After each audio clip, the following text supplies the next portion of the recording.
BJP হিন্দুত্ববাদী রাজনৈতিক দল, কিন্তু ধর্মীয় সহাবস্থানেই বিশ্বাসী। প্রকাশ্যে একথা বলে বিজেপি কিংবা আরএসএস, কিন্তু বিজেপির হিন্দুত্ববাদী মতাদর্শকেই নিশানা করে নিজেদের ধর্মনিরপেক্ষতা জাহির করতে চায় বিরোধীরা। সোমবার সংসদে মহাদেবের ছবি থেকে গুরু নানকের ছবি তুলে ধরে রাহুল গান্ধী আক্রমণ করেছিলেন বিজেপিকে। और जो लोग अपने आप को हिंदू कहते हैं वो 24 घंटा हिंसा हिंसा हिंसा, नफरत नफरत नफरत, असत्य सत्य असत्य। শাহবানু মামলায় বিবাহ বিচ্ছিন্না মুসলিম মহিলাদের খোরপোশের পক্ষে রায় দিয়েছিল সুপ্রিম কোর্ট।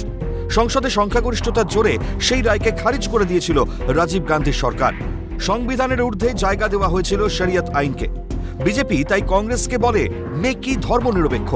আজ কংগ্রেসের সঙ্গী যে কমিউনিস্টরা, সেই কমিউনিস্টরাও একসময় বলতেন ভোটের স্বার্থে সাম্প্রদায়িকতাকে ব্যবহার করে কংগ্রেস। সেই কংগ্রেস, কমিউনিস্ট সহ গোটা বিরোধী পক্ষ এখন নিশানা করে বিজেপিকে, সঙ্গী তাদের তৃণমূল কংগ্রেসও। অথচ তৃণমূল নেত্রী ঈদের মঞ্চ থেকে, সাংবাদিক সম্মেলন থেকে সরাসরি মুসলিম তোষণের কথা বলেন। পরিণতিতে 21-এর ভোটে শীতলকুচি দেখেছে বাংলা। তৃণমূল শাসনে নাকি সেখানে একটা সম্প্রদায়ের ভোট দেওয়ার অধিকার ছিল মানা। 24-এর ভোটের আগে সামনে এসেছে সীমান্ত পারের সন্দেশখালীতে শাহজাহানদের 1 দশকের অত্যাচারের কাহিনী। ভোটের পরে সামনে এসেছে চোপড়ায় জেসিবি নামে পরিচিত তাজেমুলদের নির্মম তালিবানি শাসন। প্রকারান্তরে জেসিবির পাশে তৃণমূলের বিধায়ক হামিদুল রহমানও বলছেন মুসলিম রাষ্ট্রে বিচার হয় এভাবেই। আর অন্যায় তো মেয়েটাও করেছে না, নিজের স্বামী নিজের ছেলে মেয়ে বাদ দিয়ে ও দুশ্চরিত্রবান হয়েছে।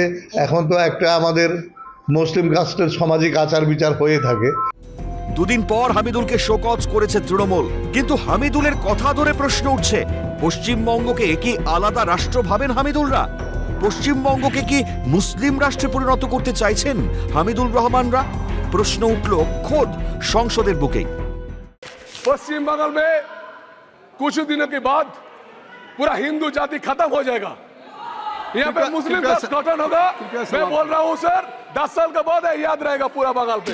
দেখুন, চোপড়ায় যে ঘটনা ঘটেছে, এই ঘটনা মানবতার জন্য আমার মনে হয় অন্যায়। এবং তারপরে বিধায়কের যে স্টেটমেন্ট এসছে যে মুসলিম রাষ্ট্রে এরকম হয়, এবং উনি তার এলাকাকে মুসলিম রাষ্ট্র বলে মনে করছে, গোটা পশ্চিমবঙ্গবাসীকে ভাবা দরকার যে কি পরিস্থিতি তৈরি হচ্ছে দিন দিন তাহলে পশ্চিমবঙ্গে।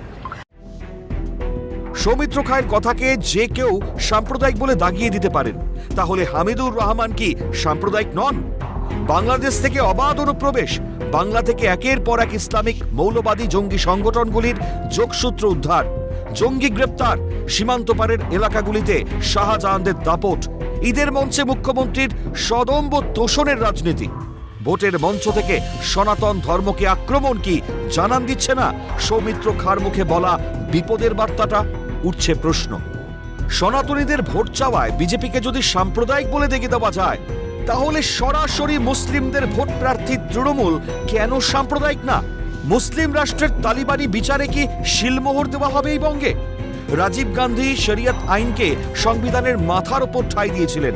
3 তালাক রদ করে ভুল সংশোধন করেছেন নরেন্দ্র মোদী।